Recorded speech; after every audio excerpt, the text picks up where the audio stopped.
सृजन, वियोग और विवेक।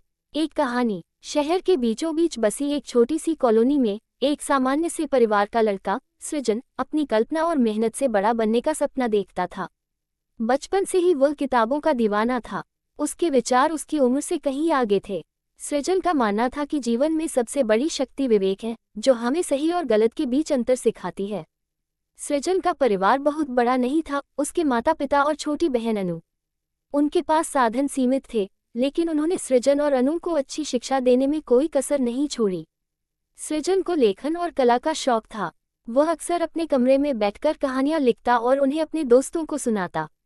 एक दिन स्कूल में एक निबंध प्रतियोगिता हुई। विषय था विवेक और जीवन की चुनौतियां।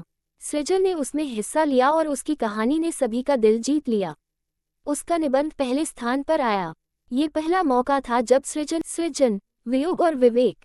एक कहानी। शहर के बीचों बीच बसी एक छोटी सी कॉलोनी में एक सामान्य से परिवार का लड़का सृजन अपनी कल्पना और मेहनत से बड़ा बनने का सपना देखता था। बचपन से ही वह किताबों का दीवाना था। उसके विचार उसकी उम्र से कहीं आगे थे। सृजन का मानना था कि जीवन में सबसे बड़ी शक्ति विवेक है, जो हमें सही और गलत के बीच अंतर सिखाती है। सृजन का परिवार बहुत बड़ा नहीं था। उसके माता पिता और छोटी बहन अनु। उनके पास साधन सीमित थे, लेकिन उन्होंने सृजन और अनु को अच्छी शिक्षा देने में कोई कसर नहीं छोड़ी। सृजन को लेखन और कला का शौक था। वह अक्सर अपने कमरे में बैठकर कहानियां लिखता और उन्हें अपने दोस्तों को सुनाता। एक दिन स्कूल में एक निबंध प्रतियोगिता हुई। विषय था विवेक और जीवन की चुनौतियां। सृजन ने उसमें हिस्सा लिया और उसकी कहानी ने सभी का दिल जीत लिया। उसका निबंध पहले स्थान पर आया।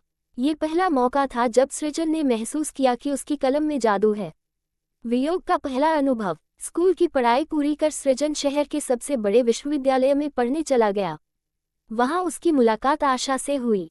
आशा सुंदर, बुद्धिमान और सृजन की ही तरह साहित्य की दीवानी थी।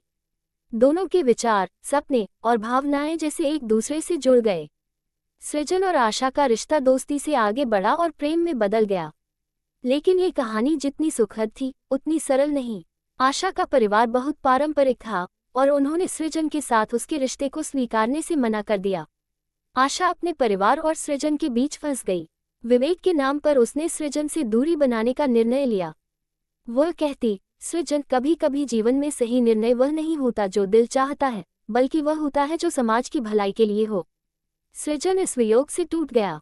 आशा के बिना वह अधूरा महसूस करता था। उसने अपने लेखन में दिल का दर्द उड़ेलना शुरू कर दिया। उसकी कहानियां दर्द, प्रेम और बिछड़ने की भावना से भरी हुई थीं। विवेक का महत्व। सृजन ने महसूस किया कि वियोग केवल दुख ही नहीं लाता, यह इंसान को मजबूत भी बनाता है। उसने अपने जीवन को नए सिरे से जीने का फैसला किया। उसने समझा कि विवेक का मतलब केवल दूसरों की भलाई करना ही नहीं, बल्कि अपने सपनों का पीछा करना भी है। सृजन ने अपनी पहली किताब लिखी, जिसका नाम था वियोग के रंग। ये किताब उसके और आशा के रिश्ते पर आधारित थी। इस किताब ने उसे लेखक के रूप में पहचान दिलाई। उसकी रचनाएं पाठकों के दिलों को छूने लगीं। आशा की वापसी। कुछ सालों बाद, जब सृजन एक सफल लेखक बन चुका था, एक दिन आशा ने उसे एक पुस्तक मेले में देखा। उसकी आंखों में पुरानी यादों की झलक थी। वह उसके पास आए और बोली, तुमने वह कर दिखाया जो मैं कभी सोच भी नहीं सकती थी। तुमने हमारे वियोग को अपनी शक्ति बना लिया। सृजन मुस्कुराया और कहा, आशा, तुमने ही तो मुझे सिखाया था कि विवेक से लिया गया निर्णय हमेशा सही होता है। तुम्हारे जाने ने मुझे मेरी असली ताकत दिखाई। आशा और सृजन दोनों ने महसूस किया कि उनका प्रेम आज भी जीवित है, लेकिन परिस्थितियां अब भी उनके पक्ष में नहीं थीं। सृजन ने आशा से कहा, हमारा रिश्ता शायद साथ रहने के लिए नहीं था, लेकिन इसने मुझे जीना सिखाया। यही हमारा सच्चा उद्देश्य था।